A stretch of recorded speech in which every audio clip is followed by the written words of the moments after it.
从朱镕基到李克强，中共用了20年的时间，彻底拒绝了西方世界的善意，同时也断绝了中华民族复兴的历史性机遇。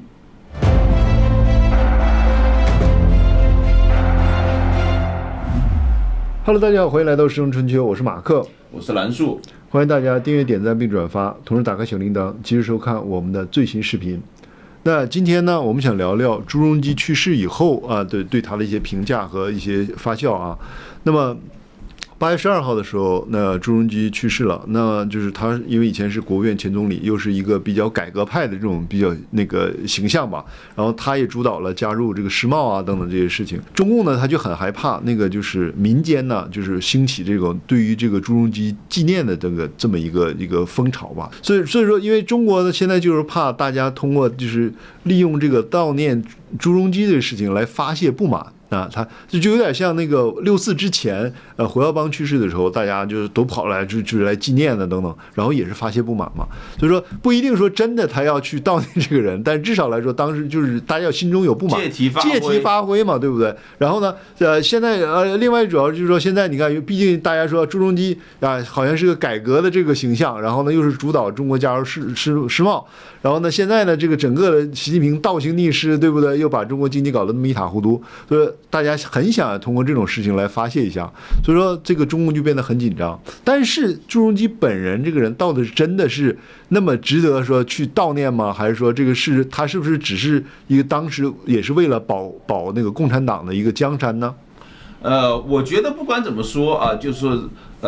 李鹏之后，李强之前啊，有3个总理，就朱镕基、温家宝和李克强，这3个人担任总理期间总共是20年，那这20年呢，其实是这个中华民族确实是迎来了一个历史性的机遇。但这个历史性的机遇，它不是中共自己主观上想要的。就我觉得，这个我们要从一个更大的历史的这个大的背景去看这个朱镕基他这一生的功过所以我觉得就是说是这个历史性的机遇其实是西方给的，不是这个中共主观上这个他像他嘴上说的那样子的，因为这个。我们大家去想一想啊，朱镕基这一辈子干的最大的一件事情是什么？就是中国加入世贸，那是2001年，中国今天还在不在世贸里面？中国今天还在世贸里面，所以2001年25年前中共加入世贸和2026年这个我们现在所面对的世界环境，中国还在世贸里面。可是今天中国的经济为什么出了这么大的问题？它和西方世界，特别和美国的这个关系，为什么出现了这么巨大的危机？这个跟加不加入世贸没有太大的关系啊。虽然你还在世贸里面，可是你这个关系已经完全不一样了。所以这世贸它只是一个形式，对吧？所以这里面真正改变的是整个西方世界和特别是美国对中共的看法改变了，对不对？这个加入世贸之前整个西方世界他们是认为这个中国它是有可能进行政治体制改革的，中共也是这么说的，所以说当时和今天有的巨大的变化有2个，就当时西方世界认为尤其是美国认为中共有可能进行政治体制改革中共自己也讲，就说我太穷了经济发展起来以后我就有可能走向民主，这中共是自己这么讲的。另外一个呢，就是西方世界对中华民族的善意，这个善意从什么时候来的？它是这个第2次世界大战，对吧？第2次世界大战这个中华民族它是美国和西方的盟友，对不对？这实际上是中华民国那里延续下来的，是吧？你这么一路走来，当然了，在冷战期间因为那个美苏争霸的时候，这个中共他把自己他因为这个毛泽东和这个赫鲁晓夫勃列日涅夫在意识形态上闹翻了，对不对？所以说，他基本上他就没有站在任何的一个阵营，所以这也进一步的让这个西方世界对中国他有一些不一样的想法，觉得他有可能改变，对吧？所以一方面是西方世界对中华民族的善意，对中共的幻想，另外一个方面就是中共的谎言啊，他说他要搞政治体制改革，对吧？所以说造成了，实际上才是真正的。这中国在这个加入世贸之后这20年间经济腾飞的，实际上最关键的一个原因是这个原因，而不是说是你加入世贸有了那个形势以后，你经济就腾飞了。你有那个形势，那西方人他不来你，就像今天一样，对吧？华尔街他不来你中国投资了，对吧？然后给你加关税了，完了以后很多新的技术不给你了，对吧？你加入世贸有用吗？没有用。所以加入世贸只是一个形式，真正这个中华民族的历史性机遇，实际上是西方世界对中华民族的善意，对中共进行政治体制改革的幻想。实际上是这个原因，但中共恰恰是从朱镕基到李克强这20年间我们不是讲他个人的这个功过，对吧？我不是讲这朱镕基个人功过，而是这是一个整个中共的，这是整个中共的这么一个发展下来的，就中共高层集体做出来的这么一个决定，就从朱镕基到李克强这20年间，他确实就彻底拒绝了西方社会的善意，彻底的放弃了中华民族复兴崛起的这么一个历史性机遇。实际上，我觉得这个朱镕基他大家最多念叨比较多，一个当然加入世贸了，另外一个就是他对国企的改革，然后包括对于金融系统的改革等等。他实际上来说，就是让中国能够进入私有化，让这个民营经济能够起来的这么一个过程。就是因为但是呢，他也造成了一个巨大的这个问题，就是在我印象当中，就那个时候刚刚有那个他把那个国营企业，然后呢就是那个买断了嘛，然后呢就实际上私有化的过程，然后导致了那时候就开始有了下岗这个名词了嘛，对不对？那下岗的名词实际上就是那朱镕基进行国企改革的时候的出来，实际上来说就是变相失业嘛，就失业的话他就起了一个新的名词，什么买断工龄然后呢直接就让你下岗了。所以说那个时候也造成了巨大的痛苦，我觉得反正整个过程当中，但同时又导致了另外一个事情，就是说白手套的大量的这个兴起这个就是权钱交易然后呢就是整个的经济就后来变得这个乌七八糟。然后后来实际上来说，像那时候江泽民的那个时代，他和江泽民之间的那个斗争也是非常的激烈。像很有名的那个远华案呢，就是这样嘛，就是说实际上他就想要去抓这个远华案的那个问题，然后呢就是抓着贾庆林不放，后来弄得那个江泽民是非常的恼火，最后又借此来打击这个朱镕基。然后朱镕基那时候实际上来说还有一段时间是针对那个军队走私也进行了巨大的也是非常的恼火，然后就要阻止他然后呢当时那个海军用那个运输舰，然后呢直接运那个汽车，运那个成品油走私，然后呢双方进行了巨大的冲突，实际上来说，所以后来就导致了这个后来没办法，最后就限制军队经商等等这个事情又发生了。所以他这有几个比较标志性的案子，像远华案像这个走私这个问题等等，就是可以看出那时候他和当时江泽民就属于什么腐败换团结嘛，对不对？然后呢，闷声发大财，以这种方式，他军队他又没有打过仗，没有当过兵，所以就让军队腐败，通过这个方式来控制军队。所以说，这个朱镕基又不干，所以说他们双方之间发生了很大的这个斗争。我觉得这还是从中共体制内来讲我还是要回到就是说是这个整个大的世界环境就像我们刚刚讲的，它就没有西方的这个善意，实际上中国从来就不可能拥有它那20年的经济发展因为为什么这20年非常重要？2001年中共加入世贸的时候到2011年，就是中共加入世贸10年的时候就是加入世贸的前10年，中国的 GDP 翻了5倍。然后从2011年到2021年就是这个中国经济崩溃之前，这个中国的 GDP 又翻了1倍。所以说，从2001年加入世贸到2021年这20年确实是中国经济迅速腾飞的时代这个时代，这20年中国的经济增长了10倍。那么那么西方国家当然他也不是完完全全一厢情愿的听中共的，对不对？所以说中共你说你要进行这个政治体制改革，他就相信你吗？他需要就中共他坑蒙拐骗，他也是要做出一些姿态的。当初这个中共为了让西方相信他这个中共有可能进行政治体制改革，他也是要做一些事情的。所以中共呢实际上是做了2件事情，一个呢就是80年代大裁军。对吧？因为在文革的时候，中国的军队最高达到就600万人，所以他一直裁了，就是大概这个200万人上下，对不对？这个东西呢，基本上是让西方感觉到了，这中共有可能改，他不想跟我们打仗了，对不对？另外一个呢，就是这个朱镕基搞的这个国企改革，所以说他实际上都是在这个大的框架之下，就是说中共对西方他要利用他的善意，他要坑蒙拐骗，他得做一些事情，对吧？那么做一些事情的话呢，就是这个一个是国企要进行改革那很多这种私营经济起来，私营经济要起来，另外还有一套的法律，什么破产法呀等等一系列的，然后这个还有这个这个外资的企业的这种保护法等等这一些东西，它的做起来做起来了以后才有可能。对吧？他加入世贸，然后利用西方的投资、技术、市场，他才有可能达到这一点。但是如果我们回过头来再看这20年，为什么说这20年的时间，虽然说这个朱镕基、温家宝、李克强他们都在这个谈这个开放。都在这个推这个开放，可是为什么推不出去为什么推不动？实际上我们看到的是中共的这种改革从第一天开始他就没有准备改过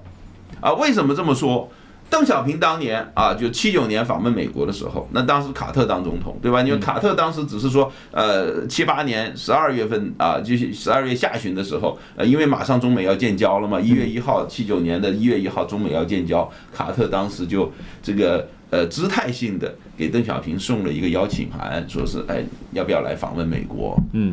但是卡特自己就这惊掉下巴的是，不到48小时，北京就已经就回了，就说我要去，他要去，而且一来就来很长时间，来了10来天，对吧？所以说，就1979年的1月下旬到2月上旬，就是邓小平就来了，对吧？当时就是后来就当时随着邓小平来访问美国的，在飞机上，他的这个跟班他就是随行人员里面有一个很重要的这个中国的这个中共党内的这个自由派人士，叫做李慎之这个李慎之后来在1999年这个中共建政50周年的时候写了一本书，叫做《风雨仓皇50年》。他在飞机上，他当时就。这个人后来就是这个中国社会科学院的副院长和这个美国研究所的所长，就是他是对这个中共对美政策的就重中之重了。后来最后，他当时在飞机上问了这个邓小平一句话：中美关系为什么那么重要？所以邓小平说，所有跟美国搞好关系的都富了。他当时是讲了这么一句话，这是写在这个李慎之的回忆录里面的。那。所以说，邓小平实际上，你看他当年到这个美国去，他是为钱去的，他不是为了改变这个中共的这个政治体制去的。所以说，这个所谓的改革开放，从冷战时期开始，79年开始，他就是为了占西方的便宜，然后到了这个中共80年。后来到了中共改革开放，对吧？因为这个当时就存在一个讨论，就是到底说这改革开放是信社还是信资就是走社会主义道路还是资本主义道路的问题。所以到后，那么为了解决这个问题为了在这个问题这个争论上党内能够达到一致，就邓小平就最后就发明了一个什么叫做社会主义初级阶段的理论。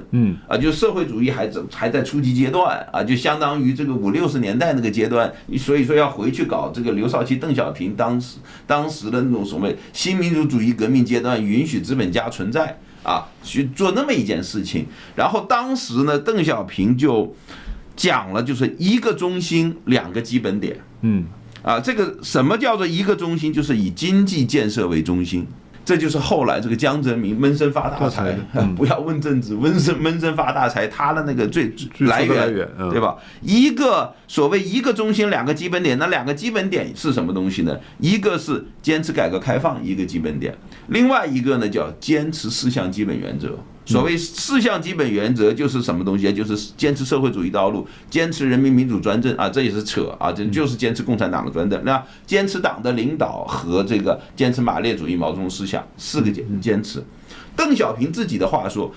这2个基本点，这2个基本点就像一个车子的2个轮子，这2个轮子呢，就是说缺一不可。所以如果你光搞经济建设，不搞这个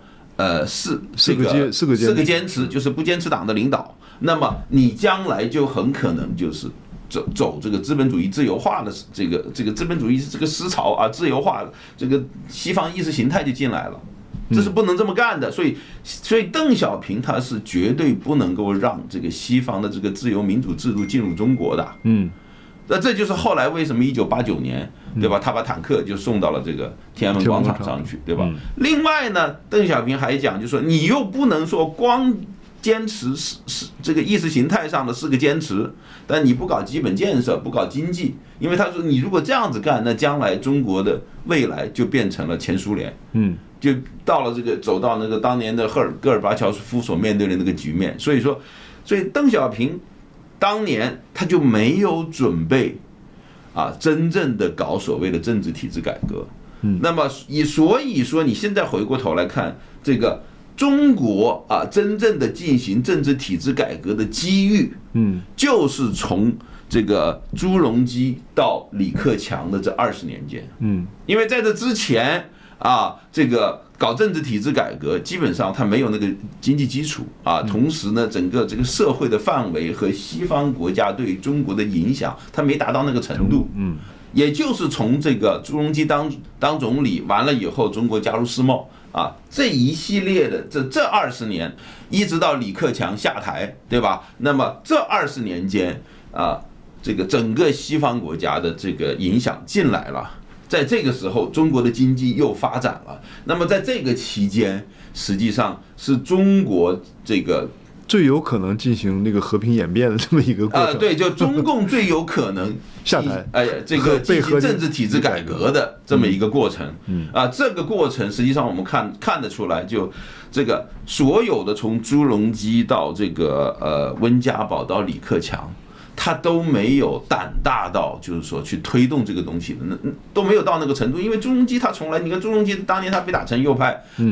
后来他当了总理了以后，他形容当年这个他被打成右派的那段经历，他说这就是妈妈打孩子，对吧？所以说他对中共就从来就没有就是说想到就是政治体制改革超越邓小平的想象的那么一个框架。所以为什么说中共一直把这个邓小平作为这个改革开放的设计师，总设计师，而且是说明什么？说明后来的这个中共几十年的这个改革开放，它其实都没有超过这个邓小平讲的所谓一个中心两个基本点，没有超过。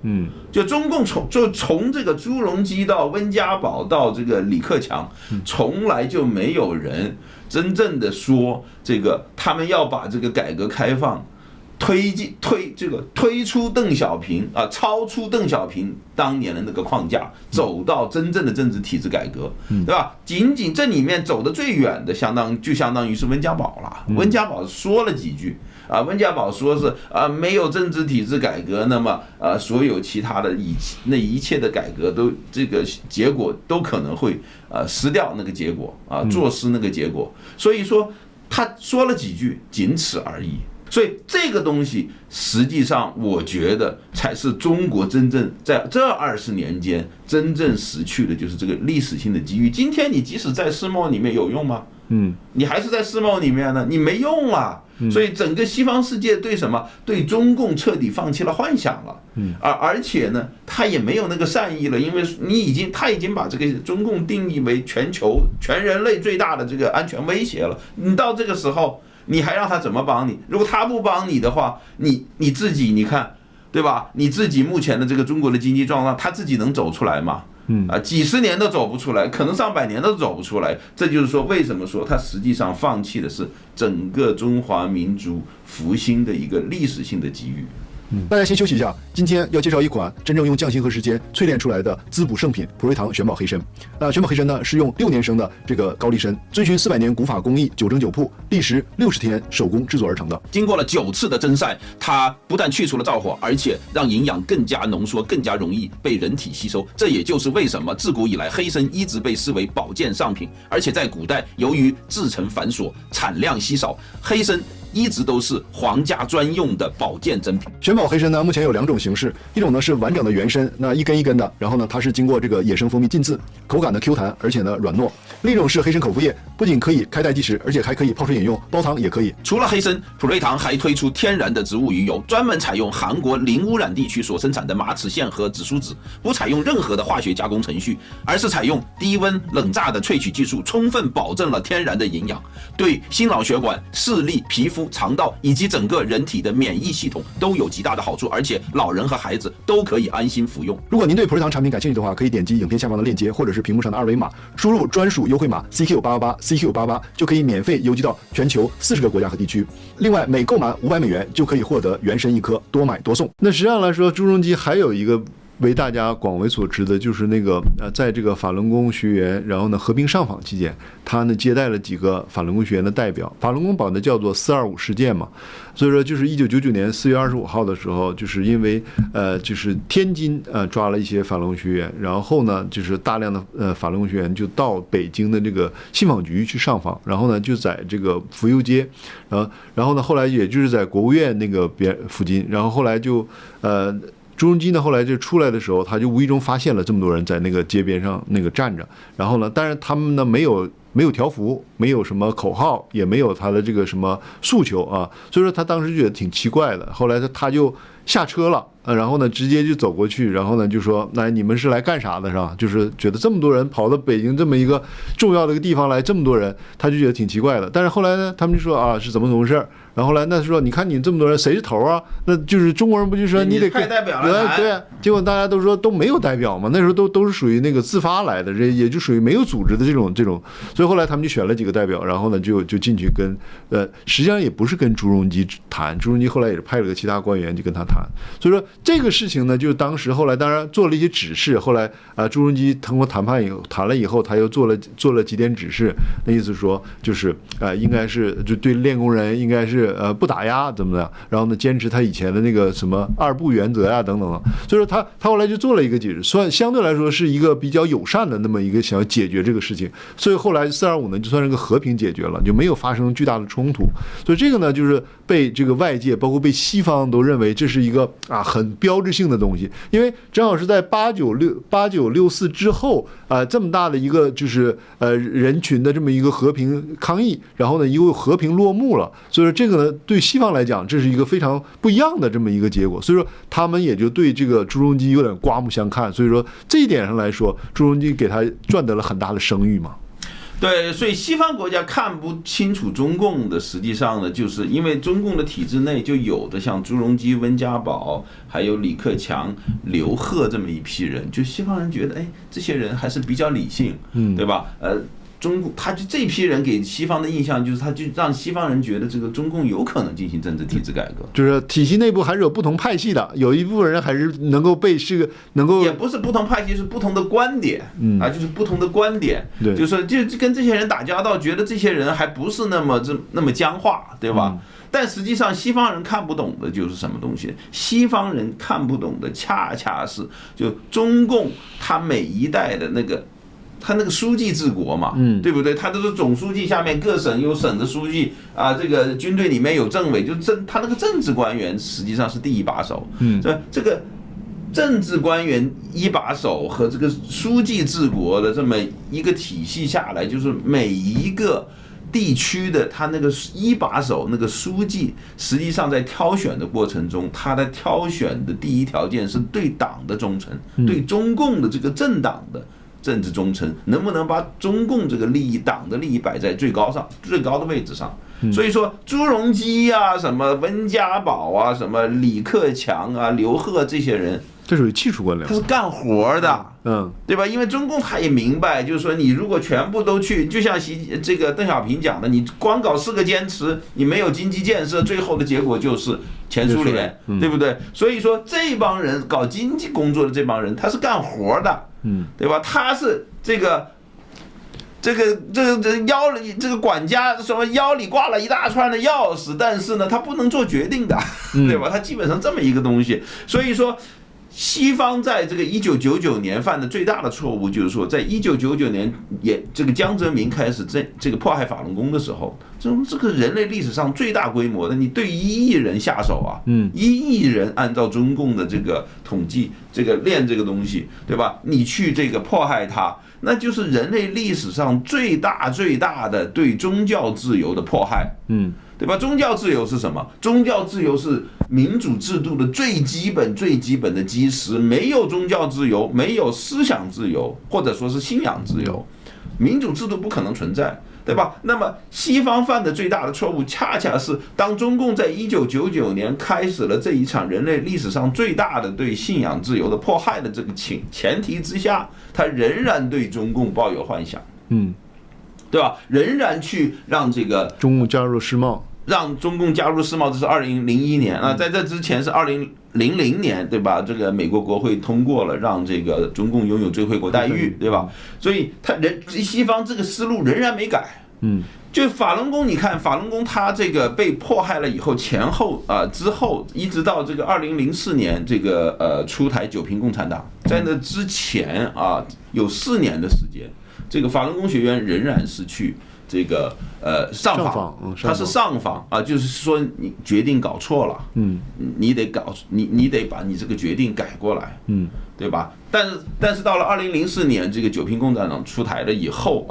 你可以看得出来，就是法轮功学员他的头脑他非常清楚，他说中共不可能改变。通过了这4年的上访以后，看透了，但整个西方世界仍然没看透。就是说，所以说你实际上你看到的对中共本质认识的最轻的、最早的，实际上是法轮功团体，对吧？他们就直接就把九平共产党，就把中共的整个历史全部给这个总结出来，然后写在九平共产党里面，完了就出版了，对吧？但实际上西方国家到什么时候他的这个对华政策才开始转变呢？到了这个川普第一任的时候，第一任的时候，对吧？这具体的转变实际上是到了2018年1月份，这个川普对华的这个加关税从中国来的太阳能板加25%的关税，从那个时候才开始转弯，所以它至少晚了有15年，基本上是这么一个过程。所以我们回去看，实际上所以说从这个你如果把这个中共对法轮功的迫害以及法轮功群体他不断的去这个后来在相当长一段时间去上访你把这一段这个历史和这个西方国家对中共的这个关系的这个历史加在一起，我们实际上看到的是什么？不但是这个西方国家对中共的善意，也是中国的老百姓、中华民族作为一个民族，对于中共的这么一个